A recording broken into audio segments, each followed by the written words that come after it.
ప్రభునందు ప్రియమైన సంఘ బిడ్డలకు, దేవుని పిల్లలకు ఈ ఉదయకాల సమయంలో ప్రభు అయిన యేసుక్రీస్తు నామములో అందరికీ వందనాలు తెలియజేస్తూ ఉన్నాను.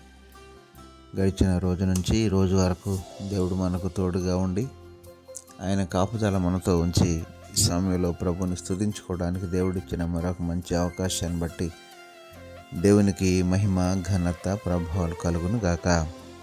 ఆమేన్. అనుదిన వాక్యాహారం ద్వారా ఈరోజు దేవుడు మనకిస్తున్న వాక్య వాగ్దానం, దిగులు పడకము, నేను నిన్ను బలపరుతును, నీకు సహాయము చేయువాడను నేనే అని యెషయా గ్రంథం 41వ అధ్యాయము 10వ వచనంలో మనం చూస్తూ ఉన్నాం. దేవునికి మహిమ కలుగును గాక. ప్రియమైన దేవుని పిల్లలారా, ఈ మాటను మనం గమనించినట్లయితే దేవుని దగ్గర నుండి ఒక చక్కని శ్రేయస్కరమైనటువంటి మాట మనకు ఈ ఉదయకాల సమయంలో కనపడుతూ ఉంది. ఈనాడు మానవుని యొక్క జీవితంలో తన యొక్క పరిస్థితులను బట్టి దిగులు పడుతూ, నిరాశపడుతూ, చింతపడుతూ, నేనేమీ చేయలేను, నా పని ఇంతే, నా వల్ల ఏమీ కాదు, నేను కృంగిపోయాను, నలిగిపోయాను, నేను బాధల్లో ఉన్నాను, శ్రమల్లో ఉన్నాను, ఇబ్బందుల్లో ఉన్నాను, కష్టాల్లో ఉన్నాను, నష్టాల్లో ఉన్నాను అని చెప్పి అనేక రీతిలుగా సహాయం లేనటువంటి పరిస్థితుల్లో ఎంతో చింతపడుతూ ఉన్న సంఘటనలు మనం చూస్తున్నాం. అటువంటి స్థితిలో ఉన్న వారికి దేవుడు చక్కని వాగ్దానాన్ని ఇస్తూ ఉన్నాడు. దిగులు పడకు, నీకు సహాయం చేయవాడని నేనే అని చెప్పి దేవుడు చక్కని వాగ్దానాన్ని ఉదయకాల సమయంలో ఇస్తున్నారు. దేవునికి మహిమ కలుగును గాక.